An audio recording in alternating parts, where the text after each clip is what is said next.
Assalamu alaikum and hello. Welcome to Influenced, a podcast by Amina, the Muslim Women's Resource Centre. For those of you who have never heard about Amina, where have you been? Amina is a national organisation in Scotland that supports Muslim and minority ethnic women in Scotland. We have a whole bunch of projects and services which I'll run through really quickly. We have our national helpline, and included in that is our casework service, Sahara Scotland, and our befriending service as well. We have our Ending Violence Against Women project, our employability programme, our financial advocacy service, our creative wellbeing project, which includes our women's friendship group in Glasgow and in Dundee.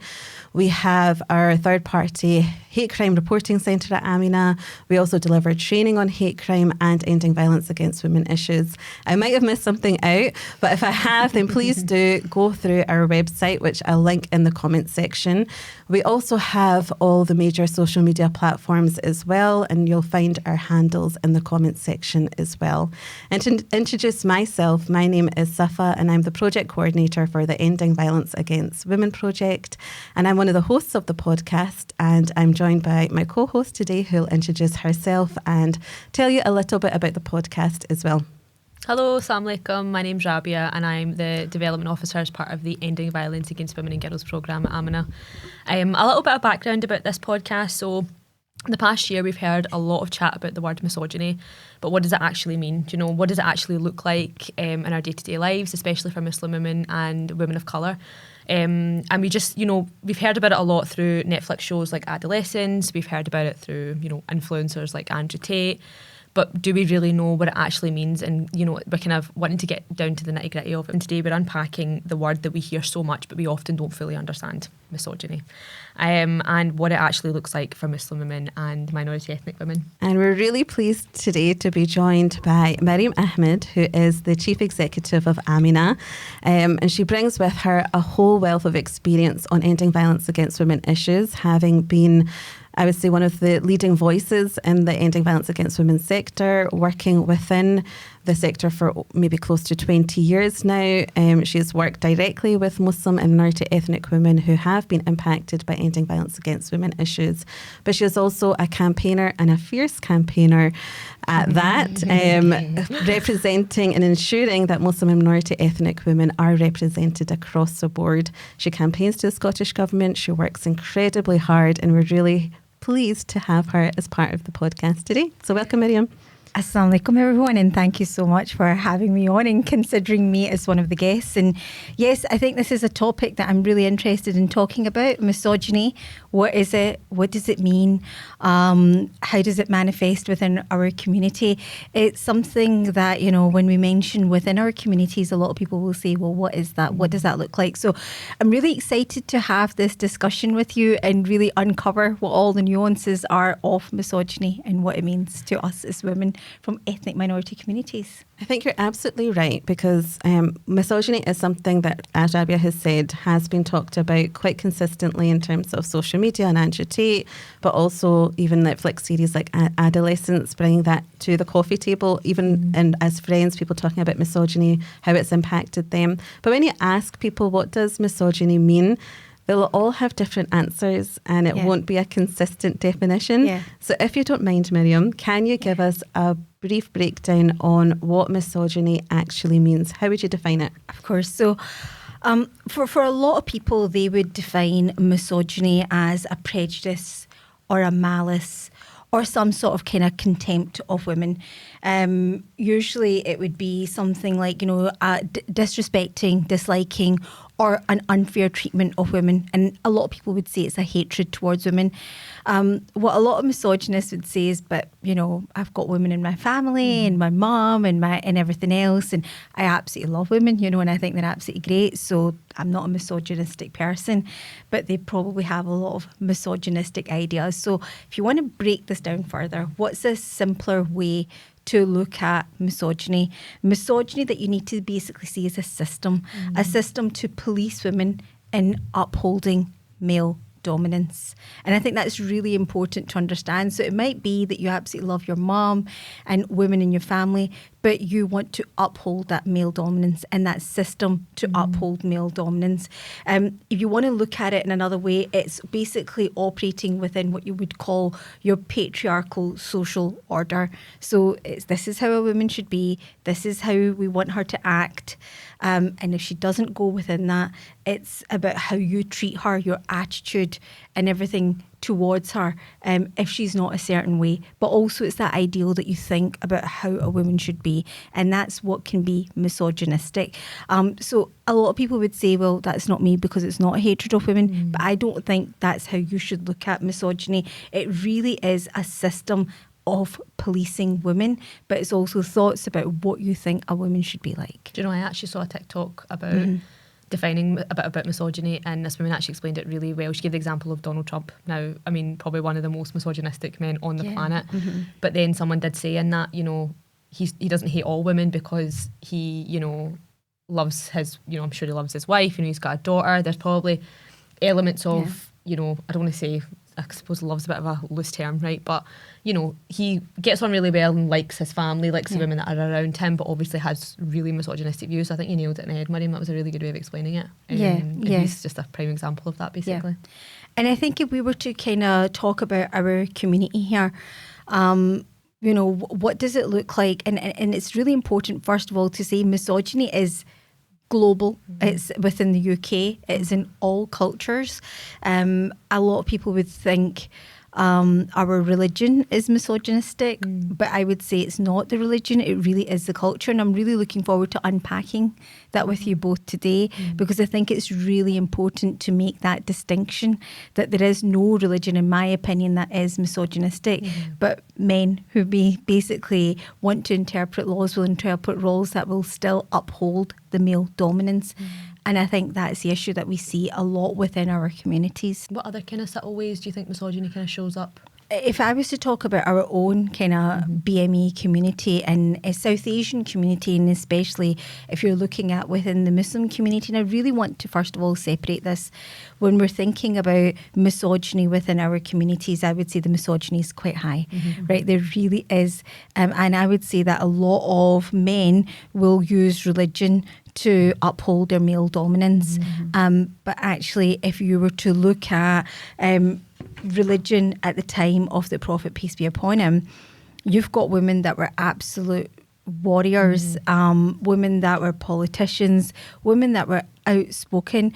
And I know that recently, you know, there was a Beyond Expectations conference, and this was all about celebrating women and everything. And I think for me, I was really shocked to hear what women in those days at the Prophet, peace be upon him's time, were like. I mean, and it was stories that I'd never heard of before, that were never, I suppose, related to us. And I think that's the issue for me, that, you know, we've always been quite strong, vocal women, and I think our religion encourages that. But I think the patriarchal, misogynistic system that we've got within certain structures have tried to silence that. And I think this is something that you see a lot within Amina, and certainly I seen a lot within Amina, was that there was a lot of powerful women. And, you know, if you actually come to Amina, a lot of people would think that, you know, we're troublemakers and, you know, we're there to encourage women to break up their houses or whatever. But what are we actually doing in Amina that's important? Well, all we're doing is informing women of their rights and their power. Really, that's all we're doing. And all we're saying is that, look, you've got options if something happens, and that's it. But what a lot of men will actually see is that, you know, Amina is a place of malice, is a place that there's destruction or whatever. And currently within our communities, feminism is being blamed quite a lot, you know. And I want to go into this, why feminism is being blamed, right? And why a lot of misogyny is there, and they're saying, well, you know what, that's because of you feminists, this is what you've wanted. So one thing that I've mentioned is that, you know, you've got these power structures that are there to uphold misogyny, right? And then you've got feminism. And then you've got what I would say is white British feminism, or just white feminism. What I would say is actually does not always go with what our feminism, our Muslim feminism. And a lot of feminists will think, do you know, I can't be a feminist and be a Muslim at the same time. And you absolutely can. But the problem, I think, right now is that we've got, for example, there was an example of one of the podcasters called Andrew Tate. We all know about him. But I know this might be a bit controversial, but there's a woman called Bonnie Blue, and we know that her target is to sleep with as many men as possible. And I would say for a lot of people, it's absolutely, to see this public degradation and humiliation of women is really, really difficult. But what do a lot of men blame it on? Well, that's you feminists. You wanted your power, and this is now what you've got it. But actually, that's a sense of misogyny as well, because you're now trying to blame everything that you might feel is wrong in society on feminism. But if you look at that, that's actually misogynistic, because we know that that's not the kind of feminism we were asking for. We're basically saying, look, we just want our power, we just want our rights to make our decision. But that doesn't mean, and if you look at the amount of views and videos and coverage and media coverage, people are obsessed with her story. Why? Because deep-rooted wise, it's like, look at this. If you follow feminism, or whatever. This is a product of feminism, so it's quite dangerous. Yeah, 100%. I think you've pointed out quite a few important points. I think one of the first things that you said was about you being shocked at the fact that there were so many powerful Muslim women mentioned at the Beyond Expectations conference. And I think one of the reasons that people get shocked when they hear about that is because a lot of leaders within minority ethnic and Muslim communities are male. So everything is spoken through the male lens. So when you go to a conference like that and it's women speaking about other women, it's like, wow. So male leaders are not necessarily, it's not at their forefront to speak about women leaders, which is why it's so important to have women like you, Mariam, and Rabia as well, to going out in the communities and being that voice for minority ethnic and Muslim women and speaking publicly about these things. So thank you for doing that, and thank you for bringing up that point as well. And I think it's about if you're thinking, we find that especially a lot of BME men and Muslim men, they want the obedient. How many times have we heard that word, obedient Muslim women, but almost invisible? But actually, again, going back to the Prophet, peace be upon him's time, would you say any of the women were invisible? They were there, they were powerful, they were politicians, they were leaders. And I think it's this thing about, you must be obedient, or we would like somebody who's obedient, and somebody who's outspoken, or who knows their rights, as a troublemaker, is going to be causing malice within the community. A lot of people will use the word, it's the fitna in our community, where women are now speaking up. And this is it. This is the road to the destruction of society. And this is then when they'll use examples like the Bonnie Blue thing. Well, look, this is it. If this is where your feminism is going. So stop being feminist. But that's not what we're saying. And actually, if we actually look at misogyny in general, and you think, well, what's the harm if that's my belief? What is the harm?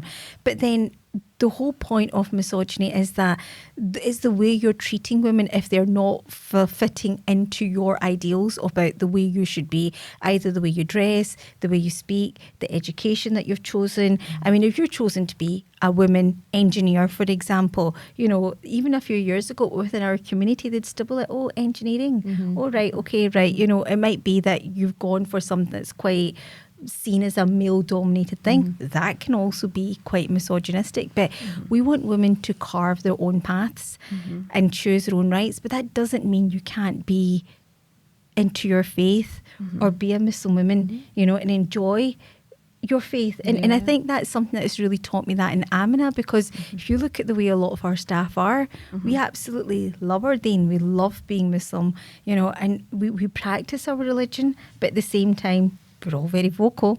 Every single staff member in Amina, I would say, is quite vocal. But that's a good thing. But a lot of other people would look at that and think, it's got too many voices, too many rights, troublemakers. And on that note as well, when you're talking about male dominance, we're not looking for female dominance. We're just looking for equality between men and women. So it's trying to find that balance between, like you're saying, what maybe white feminism has been talking about, and really understanding what that means for Muslim and minority ethnic women. It's about equality. And I think people are like, is that what feminism is actually about? It's about equality. It's not about one being above the other. It's like, no, because women have been dragged down for so long, it's just about bringing them back to that position that they need to be in, which is being equal to men. And what about even in terms of misogyny? I think you've talked about feminism. Sometimes people get misogyny and sexism quite confused as well. Can you maybe clarify what the difference between misogyny and sexism is? Well, I think the thing is that both are rooted, sexism and misogyny, both are rooted in a belief system of women not being equal.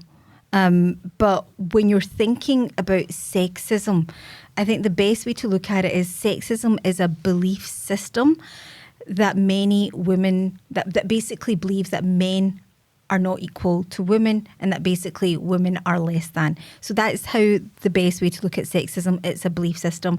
Misogyny is how you enforce that system. Okay. And that's what you would think about misogyny. So it's about that. Obviously, you've got the systems there, but it's misogyny is another way to look at it would be what happens when women don't fall into that belief system. So that would be misogyny. It's that kind of hatred. It's about treating them differently. It's about, sexism would be about those systems there, but misogyny is about implementing those systems. And I think both are interlinked because both believe that women are not equal to men. And I mean, if we're looking at our own communities, a lot of people would argue that specifically a lot of men from our community are very misogynistic and they might not realise that. But if you look at the kind of patriarchal system that we've got, the kind of sexist kind of systems that we've got about, women should look a certain way, act a certain way, be a certain way. Where do you think that comes from? If you're saying maybe it's a misunderstanding of religion, but also like culture, you mentioned that a little bit briefly as well. Like, where do you think that idea comes from men that, or where are they inspired to implement a system like that?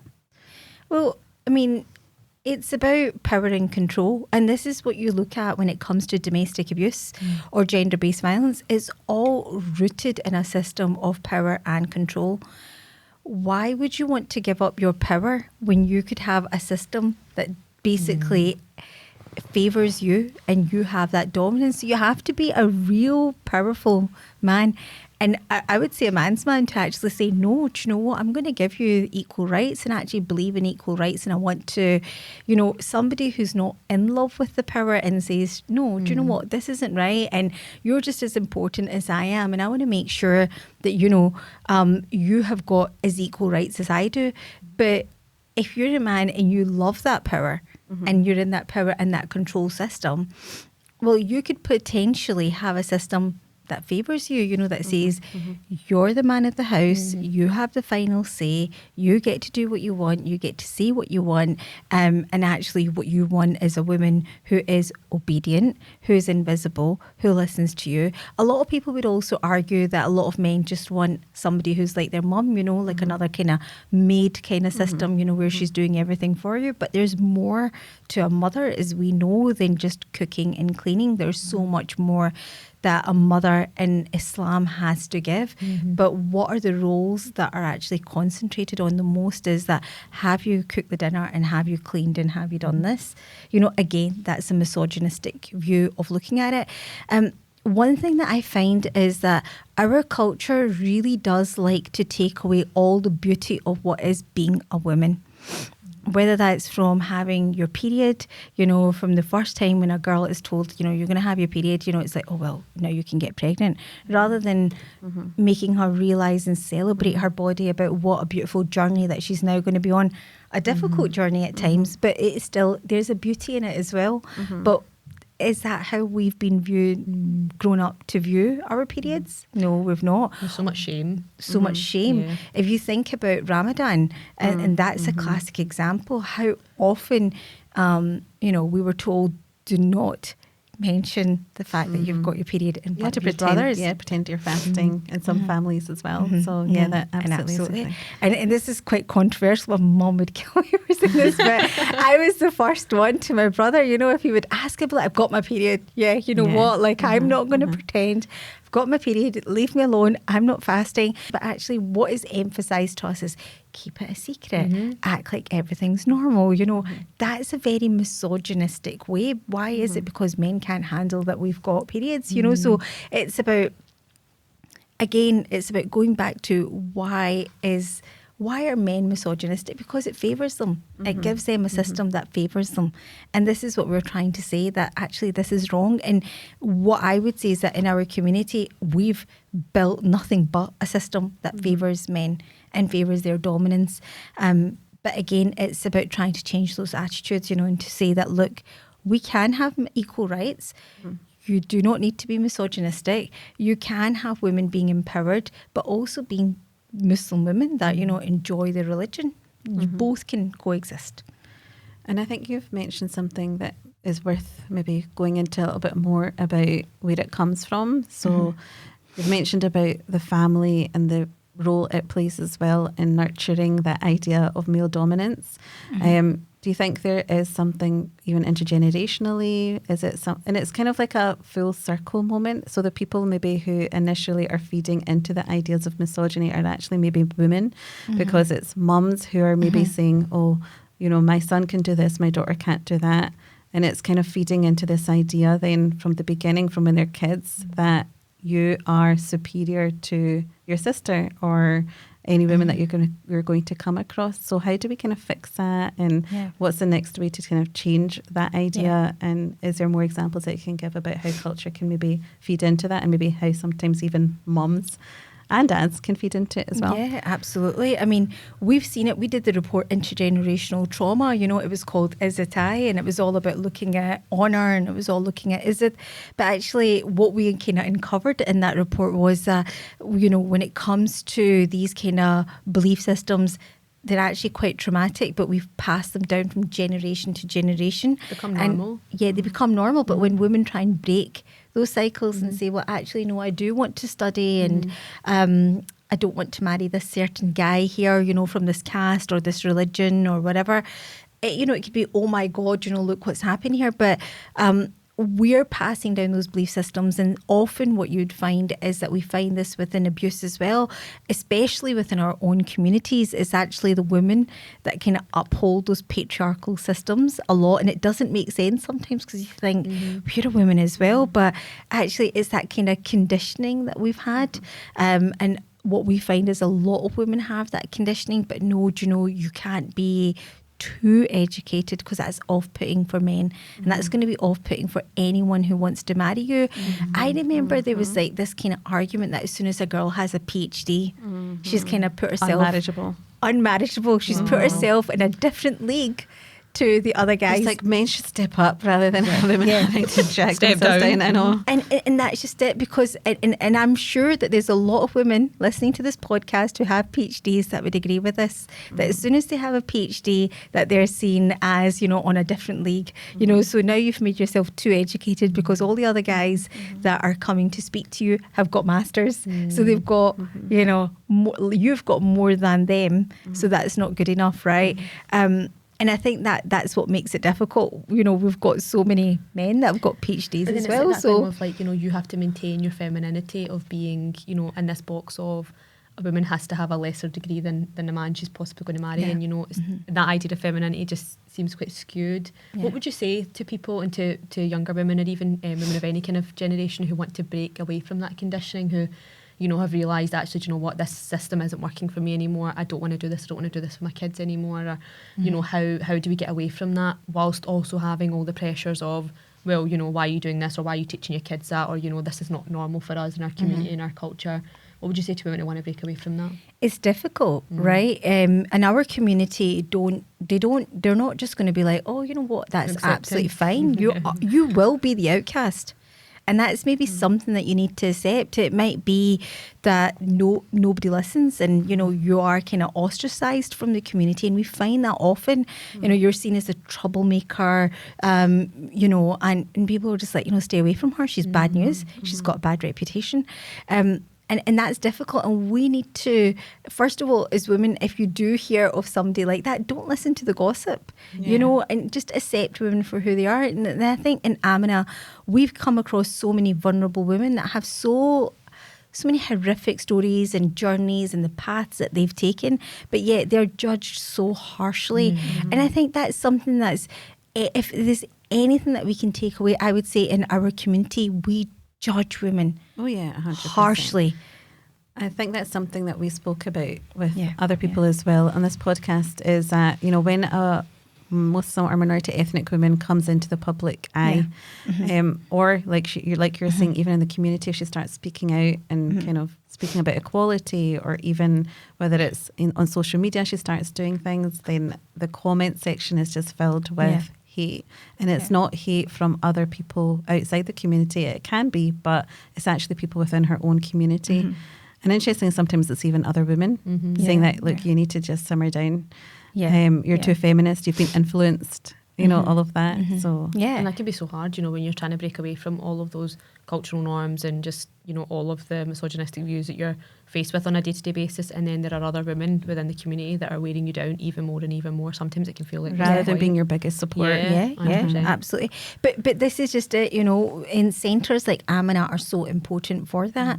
And I know that, you know, if you look at Amina, we've been running for almost 25 years, you know, if not over that. Over 25 years, and you know, we've had our journey in Amina as well, but you know, and I know that every time Amina has made a mistake, people have came down hard, a ton of bricks hard on Amina, right? And you know, Amina's maybe made one or two blips over the years, but I'll tell you, our community remember them and they'll take them to the grave with them. Why is that? Rather than looking at all the Look amazing at work the that we've done. evolution of Amina, right, to from where it started to where it is now. You know, we're the leading helpline. We have the busiest domestic abuse service. Our campaigns, the events that we put on, the events that you put on. But actually, whenever you talk to some people, they'll just remember the 2 or 3 mistakes that Amina have maybe made over its history that we've learned from, that we've tried to change. But that's misogyny. That is that misogynistic kind of culture that we've got. People think very harshly of Amina at times. When it's a woman who Absolutely, right? But, you know, there can be other male organisations that are more male dominated, but, you know, they're kind of washed over, you know, and their highlights are the ones that are kind of there. But, you know, we can't let that put us off. You know, we need to just make sure that we're continuing to speak about the issues that nobody wants to speak about. And misogyny is big within our community, right? I mean, look at the amount of Muslim men and South Asian men, I'm not just going to say Muslim, but BME men that fanboyed over Andrew Tate. And there was debates happening about how good Andrew Tate is, right? And especially when he became Muslim, right? That was really difficult because it was like, oh, but you know what, let's forgive him for whatever his views. But he's really fueled that women need to look a certain way, they need to act a certain way, that, you know, what is the rot of feminism, that women are not feminine anymore, you know, and then look at this. And, you know, he met Bonnie Blue and he was like, oh, well, you know, that's your feminism. I can't hate you for it. You are the product of feminism. No, you're absolutely not. But so we need to look at that, because a lot of men in our community really resonated with Andrew Tate. They really did agree with his message. Why do you think that is? Because I think ultimately, again, it's the way we've been brought up. It's good for women to be quiet and obedient and ultra feminine. And look, there's nothing wrong with being feminine, right, if that's how you want to present. But just to say, just because she's got a voice, she's not feminine, I think is misleading. Yeah. I think with the Andrew Tate thing, and this is probably reflective not only of Muslim communities but out with, that because feminism has been at the forefront of discussions as of late, whether it's in the media, social media, or even just around the coffee table with friends, it's like something that people are really passionate about. And it's this idea that, well, women are taking over spaces, they're bringing it to the forefront, and there's a lot of disgruntled men who are then like, oh, we need to come back to traditional, or what they see as traditional values, men being men. And then they've kind of gravitated towards people like Andrew Tate, who they feel like are speaking the truth when no one else is speaking the truth. Yeah. And which is why maybe some Muslim men are also aligning to that, because they see Andrew Tate as the traditional male, you know, that's been so lost because of the feminist movement. I wonder if it's like that fear of losing their power, you know, like we've talked about, like, you know, the sexism and all these kind of like systems that, you know, uphold, and the misogyny that upholds male dominance, and it's like that whole feminism is just making a huge wave. Oh my gosh, the panic's starting to set in. We need to regain our control as men. And then maybe that's why they're. But can I just say, for the people that are listening to this as well, there is I would say Muslim feminists are at odds with Western feminism. And I'm at odds is with Western feminism at times as well, because what I'm finding that there's also a lot of Islamophobia within feminism. And let's be real, it's something that, I'm going to say this because it really does bug me out. I would call myself a feminist, but I do not align myself at all now with Western, a lot of what I would say mainstream Western feminism, because they are very Islamophobic. They have a problem with the niqab, they have a problem with the burqa, they have a problem with the abaya, they have an absolute problem with the hijab. And for me, this isn't right. We need to let women choose what they want to wear. And whenever we start dictating, that is an issue. But the fact is that, our garments and our Muslim garments are seen as oppression really does bug me out as well. So there's this thing about, you've got the Western media that are very Islamophobic, and that's feminism. But then that's what I think a lot of our community see, and that's what they think is the kind of feminism that we follow. But that isn't what we're following, because in Amina, we're not saying, these garments, absolutely not. What we're saying is that these are our choices, this is our deen, and we want to follow that. I know that there's a lot of feminists out there that are really, really, paint all, for example, Muslim men out to be a certain way. But what they will say is that it's the religion. It's so misogynistic. It's the religion. And I think this is what's really dangerous. You need to separate the religion from the culture. And men are going to be misogynistic in any religion that you look at. And I think this is why there's such a hatred now in our community towards feminism, because the mainstream feminism that you've seen is at times, like I said, odds with our community. And as Amina Muslim Women's Resource Centre, we need to just say that. We need to just say that, look, as Muslim sisters, we can be feminists, absolutely, but we have to also be real that the Western feminism is full of Islamophobia. It's hard though, isn't it, that when you when communities who sometimes maybe don't have as much education or understanding just see things as being very black and white, the feminism is just feminism, there's no kind of there's no way around it, or parts that you can kind of accept and are, maybe disagree with. But it's just as it is, and if you're a feminist, then you're a hardcore, Western feminist, and that's absolutely, it. Like you're saying, it's important that you can recognise you can be both at the same time, without it kind of clashing, and people understanding that. Yeah, and I think this is why as women we need to carve our own path of what our feminism is, because as ethnic minority women and Muslim women, we just need to accept the fact that mainstream feminism is maybe not what is going to be for us, just because of the levels of Islamophobia that are there, and that's not something that I'm going to stand for. Like we all absolutely both can coexist, and really Amina is a testament to that. If you come to our organisation, you will see that we have got so many staff members that are religious but are feminist at the same time, and that's okay. But again, our feminism will always look different to that. So we need to carve our own voices, but then also we need to be realistic. The misogyny that we have, the ideals that are being instilled in a lot of men in our community are very misogynistic, right? And if you look at our kind of structures within our community as well, why is it that the places that should be community hubs and centres are not run by women also, right? If you look at the population dynamics, we make up half the population to men, and it doesn't make sense to me that you have, for example, big mosques and organisations that do not, and I know that this is the bugbear for me and Amina, and it always will be, right? I've been part of governance all my life. So are a lot of women who founded Amina. And so are so many women in our community. But the fact that there are so many mosques that do not have women on their boards is the biggest misogynistic thing, and it is absolute misogyny. So if you are a mosque leader and you're listening to this and you have a mosque that have women that can access a space, if you women can't access a space, that's an issue. That's a different conversation. But they can access the space and you don't have them as part of your board, then I'm sorry, it does not matter. You're not listening to the issues and the voices that matter to Muslim women. And I'll tell you, when it comes to health, there is so much misogyny within health as well. 100%, So if you look at menopause, if you look at periods, if you look at so many women who suffer from endometriosis, polycystic ovary syndrome, so many will say that they've been discounted by the doctor. So that 100%. misogyny is already there. But then if you go into our community, so many women are dealing with these issues. Where do they go? What community centre is there? I'm a testament to that, you know, having endometriosis. That journey for me was, still is really hard, but the cultural barrier that you add to that, you know, where do you go when you can't pray or you don't know the clear-cut kind of rulings on, can I pray right now if I've got really irregular periods, and you know, just not having access to that information, and then also, you know, just feeling like, you know, you're in a rut because it's just so difficult. Your health's really difficult and it's not talked about, you know, it's hard. Like you said, where do you go? What community spaces are there? Do you know, like it's challenging, it's really challenging. And if you've got community spaces that do not have women as part of the fabric of the governance, then they'll never be truly represented. No. And that is misogyny within our community. It's interesting you talk obviously about mosques, but we know that there's smaller, even grassroots organisations that are very still mirroring some of that.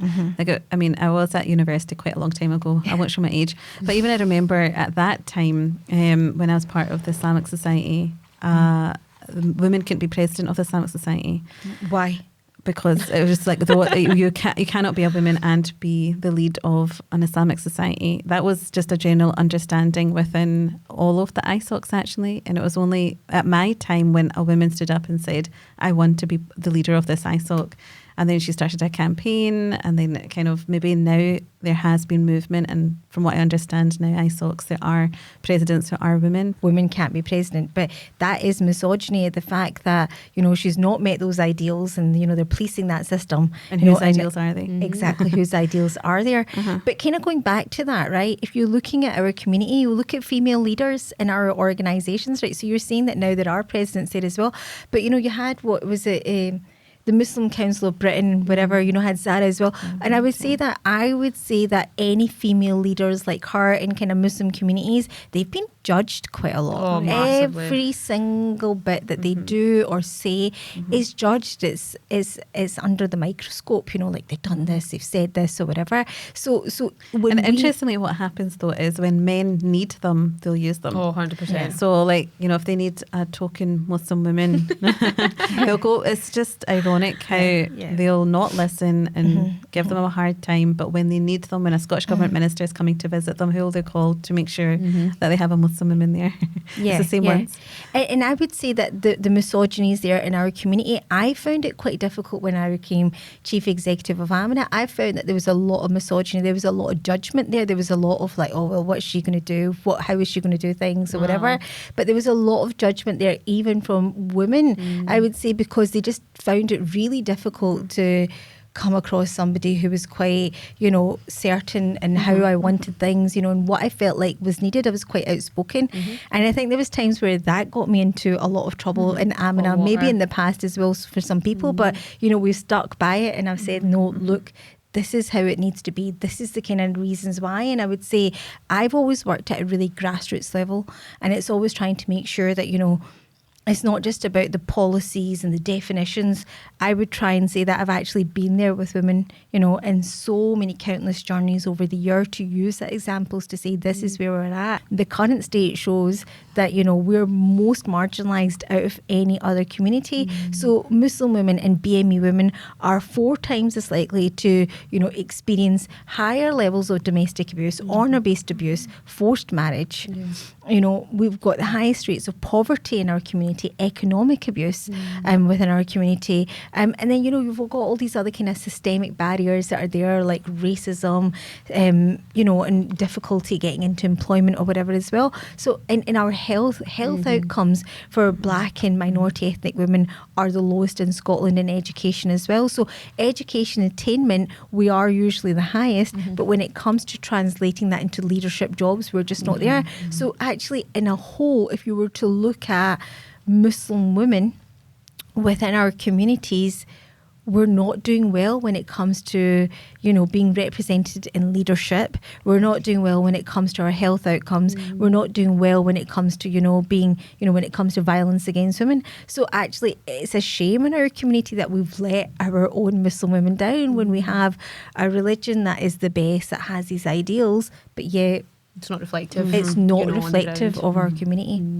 But yet we will say those quotes with such pride. And then you think, well, do you want me to tell you the stats here? Because that should take your pride away. And it should be like, oh my God, we should be absolutely ashamed of what's going on here, and I think we need to not stop talking about, things like the Beyond Expectations conference. That needs to become so mainstream now, and our education for women needs to become mainstream. Amina, we just did a divorce event about, telling women about their rights about divorce.